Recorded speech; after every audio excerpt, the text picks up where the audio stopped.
You wake up at 3 a.m., heart racing. Can't remember why, then it comes back. A face, beady eyes, thick eyebrows, a receding hairline. You've never met this person. You'd swear on anything you've dreamed about him before. Now imagine logging on the next morning and finding out thousands of strangers on different continents describe the exact same face.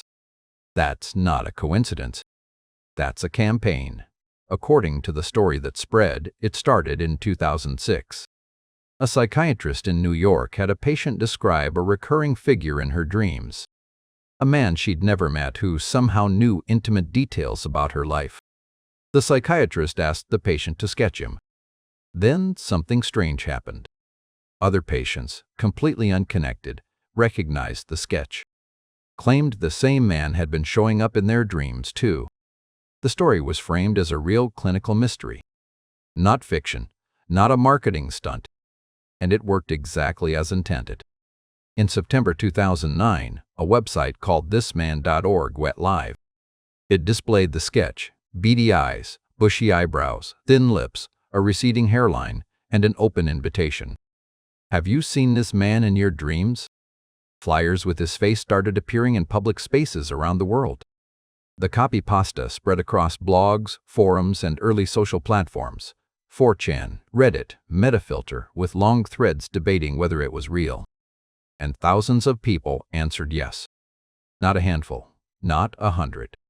Thousands, across different countries, describing the same face independently. That's the part that made people's skin crawl. Because if this many strangers were seeing the same face, what did that mean? The internet did what it always does with an unexplained pattern. It filled in the blanks.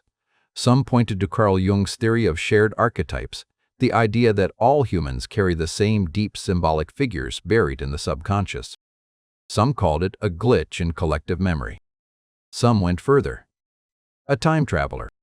An interdimensional visitor. Something that could reach people while they slept, the one place nobody could verify what they'd actually seen. The image itself didn't help matters, generic enough features that almost anyone could convince themselves they recognized it. The less specific the face, the more universal it felt. And the more universal it felt, the more people were certain they'd seen him too. That's not proof of anything paranormal. That's how suggestion works when it's given room to spread. Here's where it stopped being a mystery and started being an investigation. Someone checked the domain registration on thisman.org. It led back to a marketing firm. Not a psychiatrist's office. Not a research group. An Italian viral marketing specialist named Andrea Natella. Natella ran a company called Guerriglia Marketing, an agency built around what it openly called subversive hoaxes. The agency specialized in weird, boundary-pushing art projects, the kind designed specifically to blur the line between fiction and reality until nobody could tell the difference. This wasn't a supernatural phenomenon that got noticed by marketers. This was a marketing project, built from the ground up to look like one. For a while, Natella said nothing. The reveal came later. Natella eventually confirmed the entire phenomenon was his creation. He gave an interview laying out exactly how it worked, a fabricated backstory, a deliberately vague face, and testimonials designed to make an invented pattern feel like a real, documented one.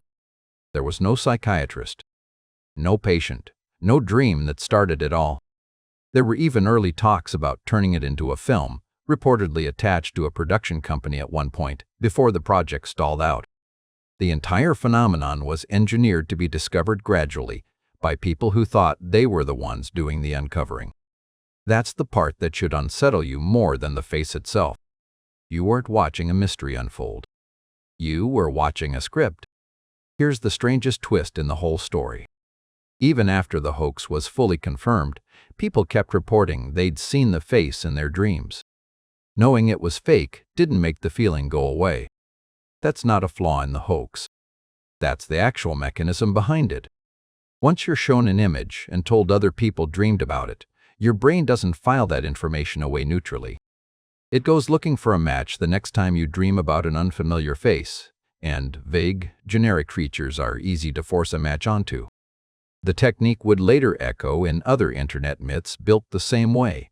Users submitted evidence stacking on top of a single seed image, until the myth outgrew the person who planted it. Natella didn't discover a shared human experience. He built a mirror, and people saw whatever they were primed to see in it. There was never a psychiatrist, never a patient with a recurring visitor. Just a marketer who understood something most of us don't like to admit about ourselves. Tell enough people they're not alone in something strange, and they'll go looking for the proof themselves.